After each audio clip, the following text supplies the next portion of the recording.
Good afternoon, everybody. First of all, I wanted to call your attention to another homework problems that I posted on Friday. It's the same beam, except that I would like you to use either a genetic algorithm or PSO. Genetic algorithms are readily available on the web. I've asked Yaku to put in a Matlab PSO so that you can get that if you prefer. So that would be on shortly. One thing that created a lot of confusion with the beam problem, and I realized that that's why I ended up reducing the G environment so much. I was hoping that people would recognize the fact that I'm giving them all the properties of aluminum. And if you don't recognize that, at least know that in British units, you give density, when you give pound per square inch, it's a weight density. There is no mass units which is called pound. That is, the mass units that correspond to that would be slug or whatever, what's the unit that goes with inches? I forget. I'm sorry? No, there is a nickname. Slug is, I think, when you use feet.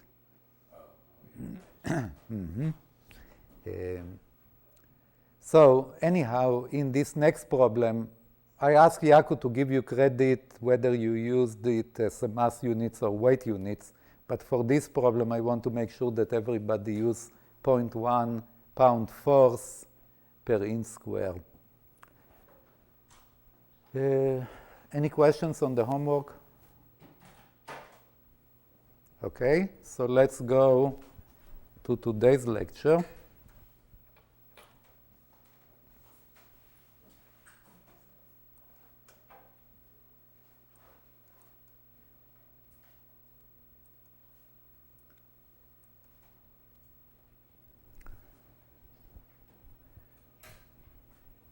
The topic of today's presentation is dual methods. And if you may remember from chapter 3, duality was used to formulate a problem where the unknowns were the Lagrange multipliers. And so I went over the material that Yaku presented on Lagrange multipliers, and I noticed that he didn't do an example. And I wanted to rectify that because understanding the Lagrange multipliers as shadow prices is important, and that also related to the use of dual methods. And so the top part, that is the top equation, is equation 5.4.7 that you have seen in the lecture on Lagrange multipliers. And to remind you, it gives you the derivative of the optimum objective function. df dp is the derivative of the optimum objective function. I should have actually put an asterisk. It should be df star dp. And it's given that the derivative, and p is a parameter that we don't use in the optimization as design variable. And partial f partial p is the derivative of the same objective function at the optimum design.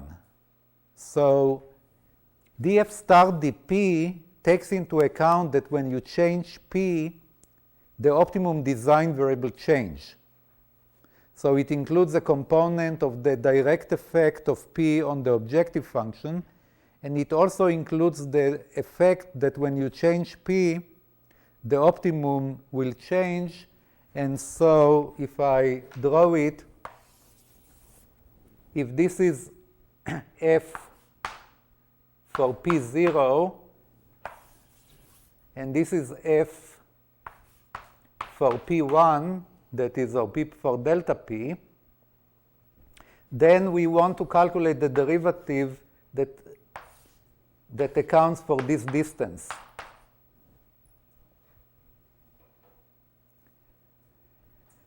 the derivative that we will calculate with partial f partial p is this derivative, this distance. So if this is x, we calculate the distance for the same old design variables. And then we have the effect of the constraint. And what this says, and this is certainly not apparent from the picture that I drew, that if you do not have any constraints, you can calculate the derivative of the optimum objective function without changing the design variables. Yes? So when you already found the derivative df dt, and now you want to plug in the values, do you plug in the new parameter or the old parameter? No. You see, derivatives are usually calculated with knowledge of your present state, not at the perturbed state. So the FDP would be the partial derivative of f with respect to p at the current optimum before you change p. So, for example, let's say that you are optimizing your route to school. You live at the other end of town and you have 10 different ways you can drive at different speeds, and so your design variables is your trajectory and your speed. And the parameter is traffic conditions, okay? So you change the traffic conditions and you are trying to figure out what it's going to do. So you can calculate the derivative with respect to, let's say, some measure of traffic congestion, assuming that you'll take the same route.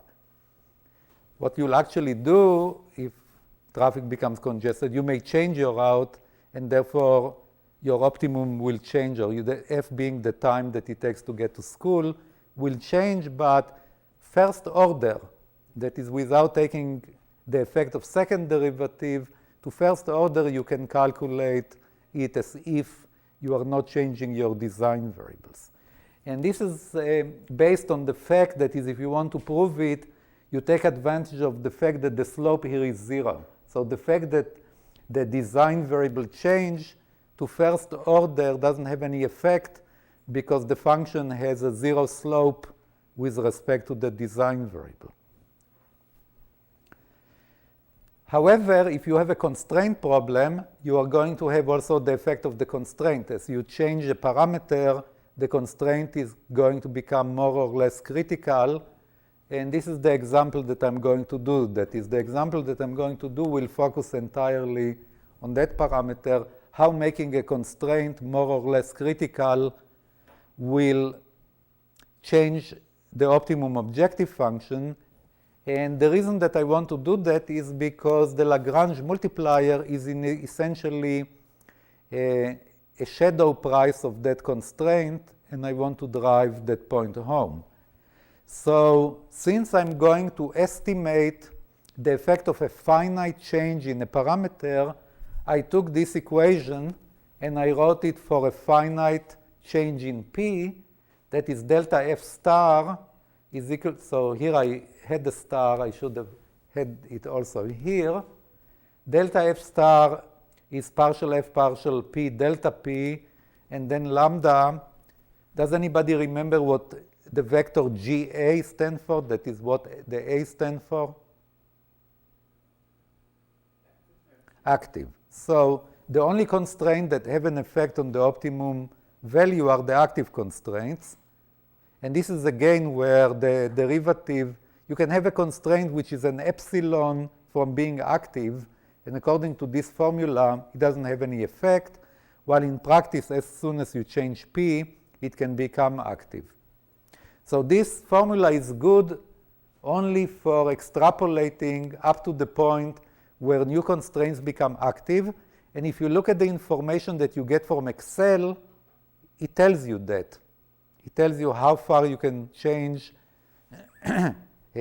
limits, for example, before the active set of constraints changes. So this is what we end up. Delta F at the same old values of the design variables minus lambda transpose times the vector of active constraints. And if you have only a single constraint, does anybody see what I left out in this equation?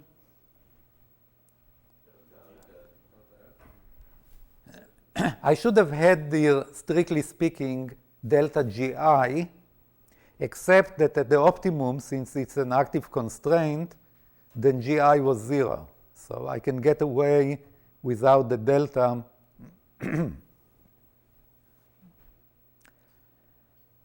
Okay? GI is the constraint.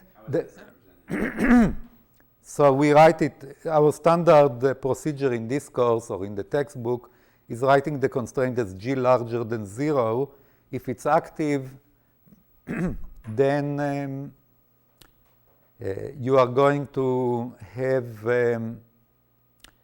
0. Now, if you change P and GI becomes positive, it means all of a sudden, instead of the constraint being active, you have a margin. And therefore, since by changing P, you created a positive margin, you should be able to reduce the optimum objective function. That is, your change in P made the constraint less critical, and therefore you should be able to lower the optimum. If, on the other hand, by changing P, you made the constraint more critical, then G would be negative, and you will get a positive prediction of an increment to the objective function. So let's do an example to illustrate that. And I picked up an example from chapter 9 because the material on dual method is in chapter 9, and I'm going to use the same example also to illustrate dual method. And so this is an example that doesn't have to do much with structures. I like container example. And this one is a rectangular or box-like container which is topless. So it has a bottom or a floor. It has two sides and two ends. And you want to minimize the cost of the container,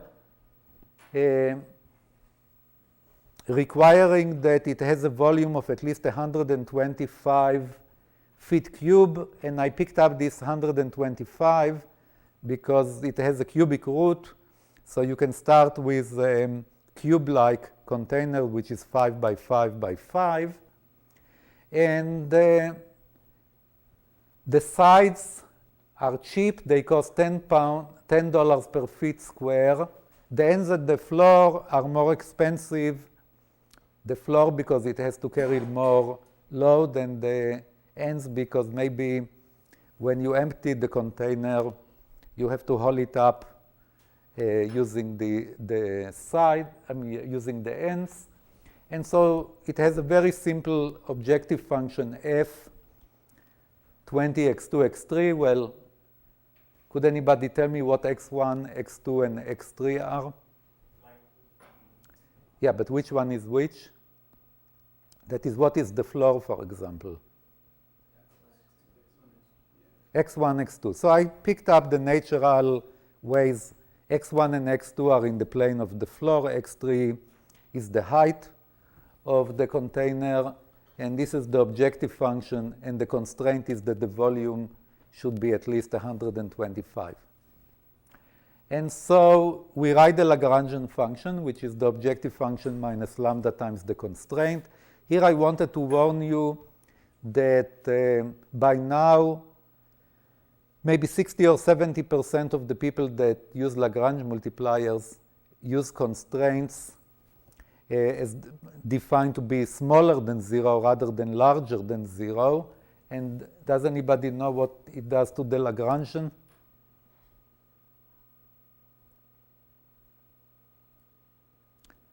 They still want positive Lagrange multiplier to relate to an optimum. So they don't use this minus, but instead they use a plus. And that's not obvious because they could have retained the minus, and then the Kuhn-Tucker condition would have required that at a minimum, the Lagrange multiplier would be negative. But everybody likes the idea that at a minimum, the Lagrange multipliers are positive, and so we have a plus instead of a minus. Wrote down the first derivatives of the Lagrangian function. I don't have in my math type a symbol for this Gothic L or script L. If anybody knows how to do that, I would appreciate it. But anyhow, L is commonly used for Lagrangian. And you solve these three equations and you get x1, x2, and x3 equal to that value. The optimum objective function is $1,560. The Lagrange multiplier is 8.32. And we ask, what will happen if we raise the volume requirement from 125 to 130? That means that our parameter, we should replace this 125 with P. And the prediction is that the optimum objective function will change by minus lambda delta G, or G for that matter. So this is 8.32 times minus 5, because at the optimum, G is equal to 0. If I change it to 130, keeping x1, x2, x3 as they were for the previous optimum, I'll get 125 minus 130, which would be minus 5. And I find that delta F is 41.6. If I do the solution again, I find that the exact F star for the new values of the container volume is 1601.3. So what is approximately the percentage of error that we have in delta F?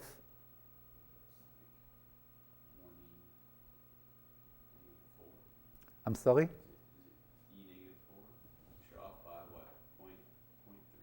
I'm off by 0.3 out of 41.6. It's very important that when you do something like that, a lot of people say this is a wonderful approximation, 0.3 out of 1600. But that's very misleading because you can make that error as small as you want by picking a small delta p. What really counts is we are trying to predict the increment, and we are 0.3 off from 41.6 or 41.3, so it's still only 0.75%. Now,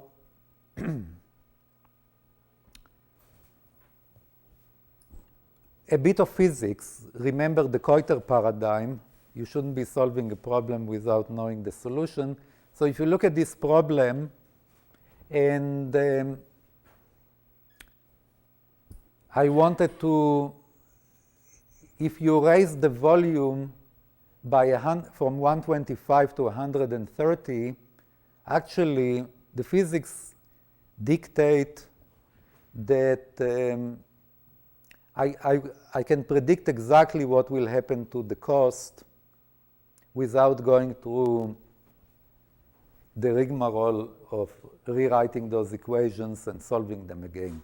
Does anybody see any physical way to almost directly punch into your calculator the new value of F star? I'm sorry?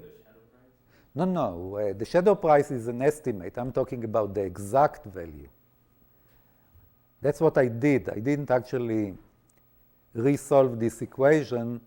I basically did a very simple operation on my calculator, and I got this 1601.3.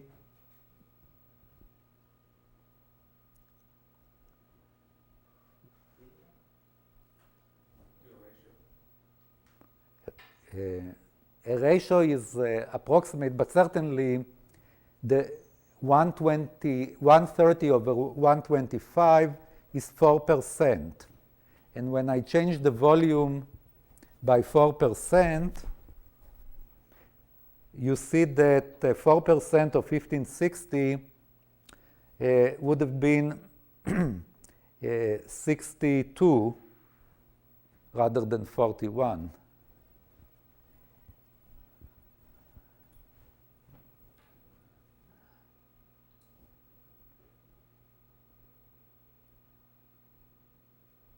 Well, think about this effect. Let's say that you are contracting for a paint job, and for the space station, and then somebody, and you get a bid, and then you are going to blow up the station so that the volume will increase by 4%. What do you expect the change in the cost of the paint job?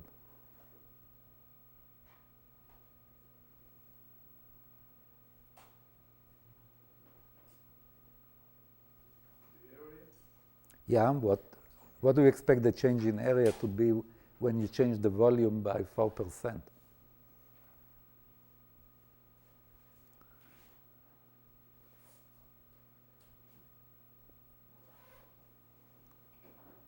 What would you expect the change in the linear dimension when you change the volume by 4%? Well, 4% is small enough so that it would be about 2/3 of 4%, I mean 1/3 of 4%, or 4 over 3, which is 1.33%. And then if you use the area, it's going to be twice that, or 2.66%. That would be an estimate. But if you want to do it exactly, you simply take 1.04, raise it to the power of 2/3, and you get the multiplier that you need to apply to the area. Because if you look at this equation, they don't involve the 125. That is, those are three equations in those unknowns. And they will give you ratios of x1, x2, x3. That is, the fact that you change the volume shouldn't have any incentive to change the optimum ratio of the variables. So this container is just going to balloon up scale. But I mean, even if you didn't know that, that would have been a good estimate. So that's what I did. I just multiplying 1560 by the ratio of 130 to 125 raised to the 2/3 power. Any questions on this? You look puzzled, Ben. Yeah, I'm having a hard time figuring this out. Okay, you basically solve for the minimum with respect to each of the three sides, each of the three design variables. Then you solve for x1, x2, x3. You can plug those back in and then solve for your lambda value. Mm-hmm. Okay. And then the f prime comes from the value of L at those values, at x1, x2, x3 lambda that you solve for. Are you talking about this one or this one? The first one up by lambda. This one. 1560, yeah. No, this one I just plugged in here. Okay, you just put that in there. Oh, okay. Mm-hmm. And then you multiply that by 1.04% to the third power. No, 1.04 to the 2/3 power. Why 2/3? 1/3 will give me the relative change in length of the dimension. So if I wanted to know the new x1, x2, and x3, I'll multiply each one of them by 1.04, cubic root of 1.04. That is, if you increase the volume by 1.04, then each one of the sides will increase by the cubic root of 1.04, and then each one of the faces, the area would increase by the square of that.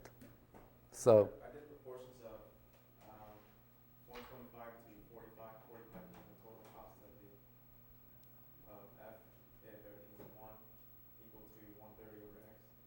You gave me 1606. I don't understand, Oscar. Could you repeat? Did 125, which is the volume, over 45, 45 being if all the X's were 1s, so it's all units, and that equals to 130 over X. Oh, but the mistake in that is assuming that all the x's are the same. Yeah, but I mean, those are the optimal ratios. Okay. This is,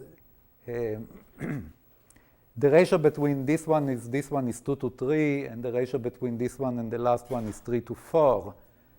So what you would have done would apply if you started from x1, x2, x3 equal to 5. Which is when they are all the same, then you will have a function, then you have 20 plus 30 plus 15 times 25, and this would be the right ratio. Other questions?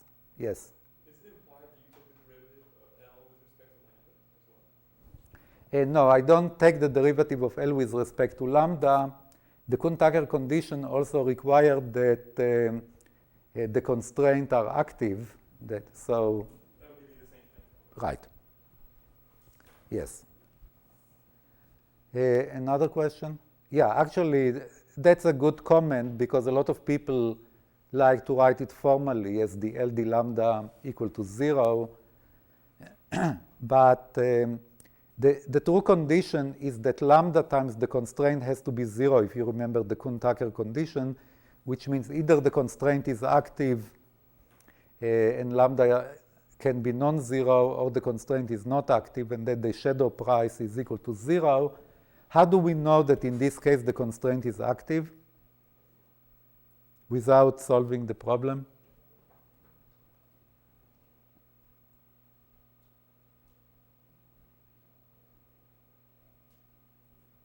Yes? Because otherwise,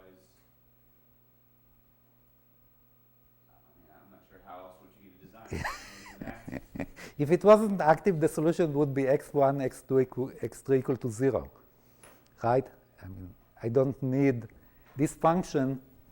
If I want to minimize it without any constraint, except that the dimension have to be positive, then the solution is obvious. So that's how we know that the constraint is active. Okay, so now that we had this introduction, let's move to dual methods.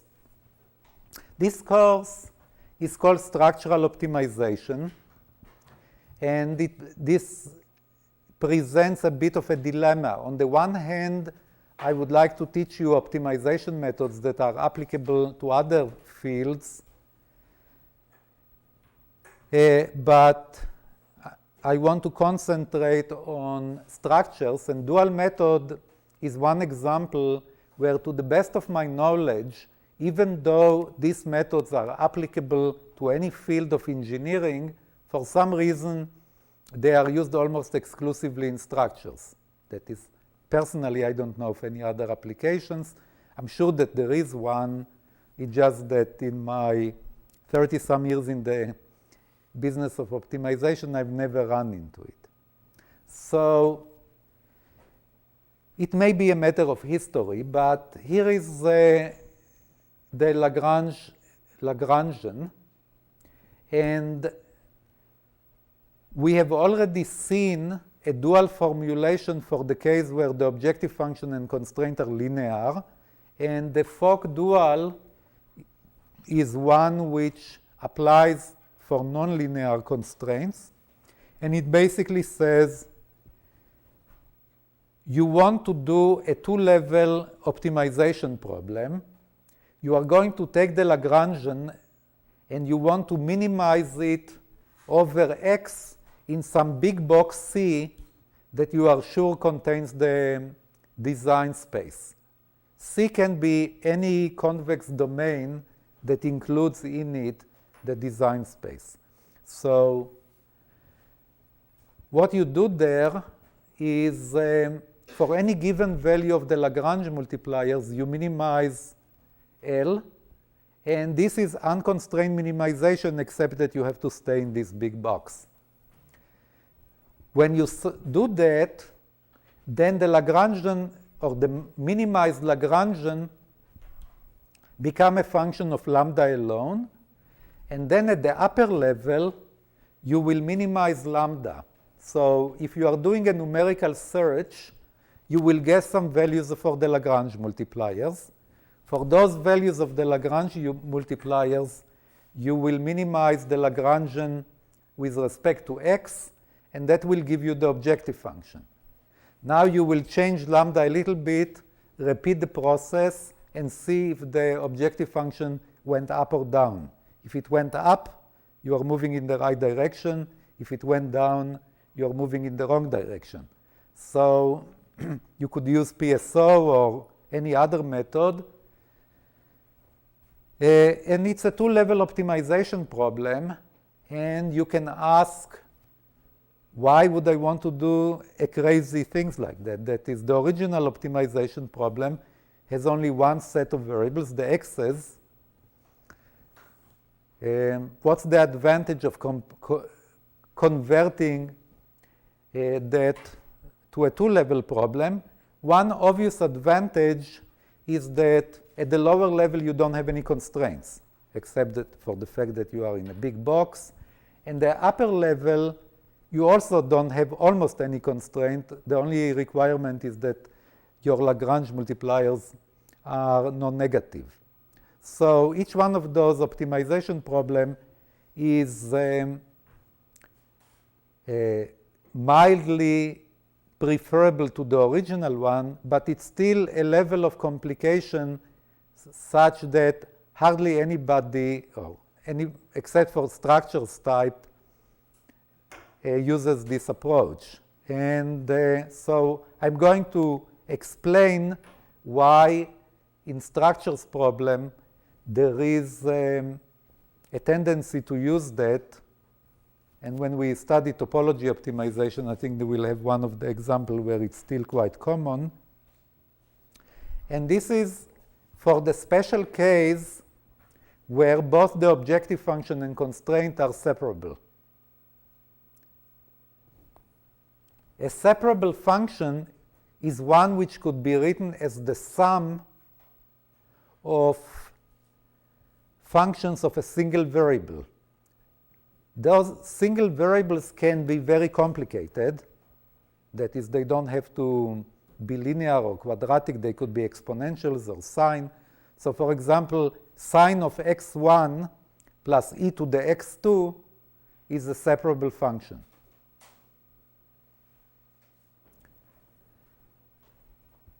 So if the objective function and constraints are separable, then the Lagrangian will also be separable.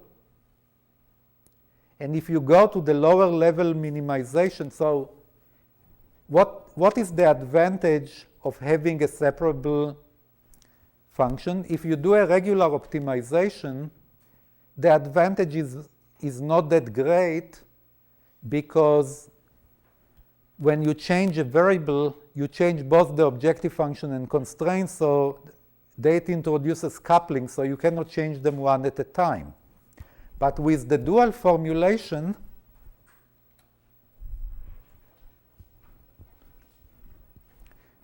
in this problem, you don't have any constraints.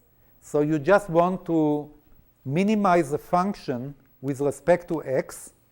And if the Lagrangian is separable, it means it's the sum of functions of one variable at a time. When I change one variable, it doesn't affect any of the other functions. So I can minimize each variable separately. So this problem, instead of being n-dimensional, becomes a collection of n one-dimensional problems. So it becomes trivial, and I'm going to show you an example where we can just write the solution.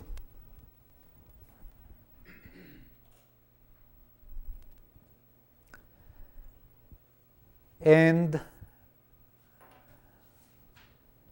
it turns out that almost all the first order approximations that we write, or all the approximations that are used in structural analysis, are approximations that are written in this separable form.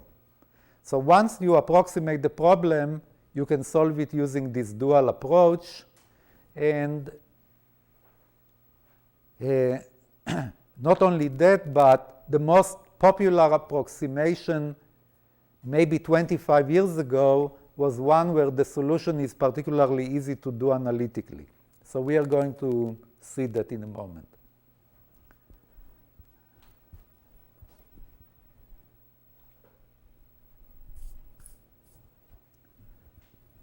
So here is the way, the historical way that people in structural optimization use this dual approach. They say, let's expand the objective function as a linear function of the design variables.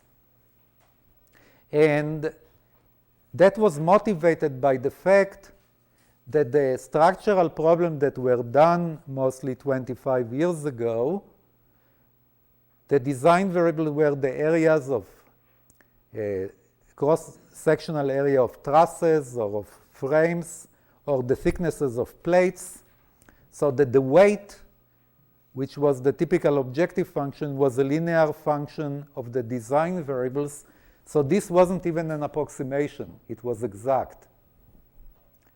On the other hand, for the constraints that were typically stress constraints, buckling constraints, displacement constraint, people like to write it as a linear approximation in 1 over the design variable. If you think of the design variable of being a thickness or an area, the assumption was when those area goes to 0, some of the stresses go to infinity. So this is certainly true for a statically determinate structure.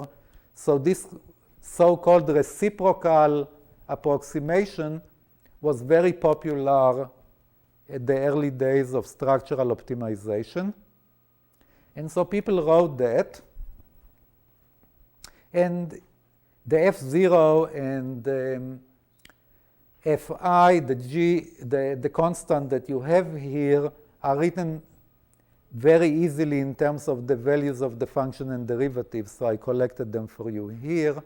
But essentially, this is a Taylor expansion in X, and this is a Taylor expansion in 1 over X, where you collect the terms and write them in a particular form.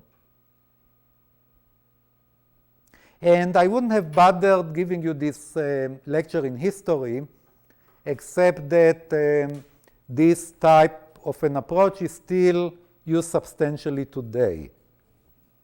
Maybe if we started from scratch today, we wouldn't go there, but it's the same way that there are a lot of programs that are written in Fortran, and while you may not want to program in Fortran yourself, you have to at least be able to read it, because sooner or later one will end up in your lap. So if we write the Lagrangian for this type of problem, we have the objective function minus the sum of lambda times the constraints, and we take the derivative with respect to x, and we can immediately write the x's in terms of the lambdas. Notice that we wouldn't have been able to do that had the constraint been linear function of the design variables, but in that case we would have a linear problem, and we don't need this approach in any case. And then we can substitute x as a function of lambda into the Lagrangian and minimize it with respect to lambda. And chapter 9 had several examples where you do that, and in particular, it has some examples where the design variables are not continuous, but they are integer or discrete. It turns out that this Lagrangian approach, even though it's no longer rigorous, can be applied to discrete variables. Now,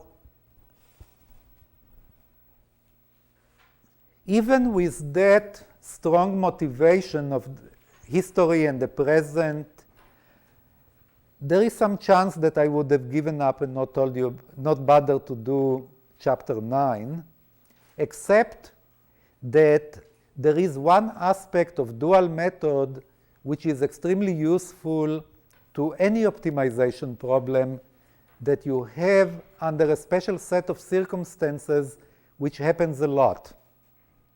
So here is some predictions with respect to your future in optimization if you go to industry. Okay? A lot of places don't want to hear about optimization. That has improved substantially now, but still, you go to a company where you have seasoned designers that have designed their products for years. They know exactly how to do that. You are going to say, no, I can do better, and you cast your optimization, you cast their design problem into optimization problem, and then you are going to solve it, and you're going to often end up with a lot of egg on your face. And the reason is that there are all of those constraints that are only in the head of the designers. So you can get all kinds of nonsense results, and not being very familiar with the field, you may not even realize that you are getting stupid answers. So, but there is one circumstance in which there is a good chance that they'll come to you, and I actually know of one case where it happens in a spectacular way. That happened with the Ariane. A few, well, not so few, maybe again 25 years ago, the people who designed the Ariane ran into a flutter constraint that they couldn't solve. That is, it's not that they had a problem coming up with an optimum design, they couldn't even find a feasible design. And in desperation, they went to a colleague of mine, Professor Fleury from Belgium, and asked him to rescue them. That is, they said, forget about optimization, give us a feasible design. And so this is the scenario that you may face. Somebody designed the product, and then they found out that it doesn't work. And it's usually a single constraint that is the real problem. And you ask yourself, okay, we are now at the last stages of the design, or actually we thought that we were done with the design, and we want a quick fix that is a minimum cost quick fix. And so you ask yourself, there are a lot of variables that you can change. How do I select the variables that I want to change first? And here the dual approach becomes very useful. So here is how it goes. You write the Kuhn-Tucker conditions for the case of a single constraint. So you have still n design variables, but just a single constraint G. And you rewrite it as lambda is equal to partial f partial xi divided by partial g partial xi. And you look at that and you say, at the optimum, no matter which design variable I use, should give me the same answer. They are all going to be equal to lambda.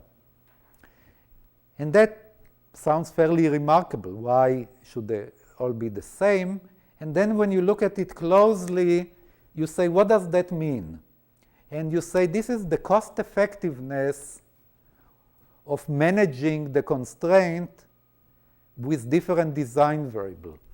In the numerator, you essentially have the incremental cost of changing design variable I, and in the denominator, you have the incremental effect of the design variable on your constraint. So if you think about that flutter speed that Professor Fleury has to deal with, the objective function in the case of Ariane was probably the weight. Those rockets are very sensitive to weight. So this was the derivative of the weight with respect to a design variable that tell us how much does it cost us to change a dimension. And this is how much it's going to help us in changing the flutter speed. So this is a cost effectiveness measure where the cost is in the numerator, incremental cost over incremental improvement. Remember that if partial g partial xi is positive, then it means we want to increase the constraint. And at the optimum, all the design variables should have the same cost effectiveness. Otherwise, we can transfer material from the less cost effective to the more cost effective. It's not completely that way. Sooner or later, with some of the design variables, you'll reach their limits and you'll be told that you cannot change this design variable anymore. And the details of how to deal with that are in the textbook, but I'm not going to cover them. And so you take this equation, and the people came up with an iterative procedure. They said, in structural problem, the design variables are usually positive, and if you make them bigger, the structure becomes stronger. So this is the limit of the application to structure, but you can change it to any field. You say xi new is xi old multiplied by the current measure of cost effectiveness or effective cost. That is, this is the partial g with respect to partial f. And lambda is the Lagrange multiplier, which is its ultimate value when you converge. And I'm going to increase the design variable if its effectiveness is high and reduce it if its effectiveness is small. And I'm going to put a damping parameter 1 over eta. Eta is usually 2. And so this is the procedure. The only thing is that you don't know what lambda is. And you select lambda so that the constraint remains active. And if you do that, you get this expression for lambda. So I'm going to apply that to the container problem. So this is, again, the container problem. And these are the expressions for the effectivenesses of variable x1, x2, and x3. And I wrote a Matlab script to implement that. And that's the Matlab script. I calculate the e's, I calculate the g, I calculate the c0, I calculate lambda, and then I update x1, x2, and x3, calculate the new value of the constraint and the new value of the objective function. In the textbook, you have that done sort of manually for an eta equal to 2. So in the Matlab run, I changed that 2 to 1.5 so that I'll get, I played with it a little bit and found out that 1.5 seems to work slightly better than 2.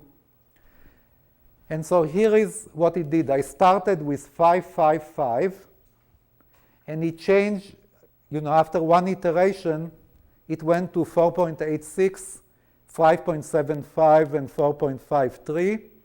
The objective function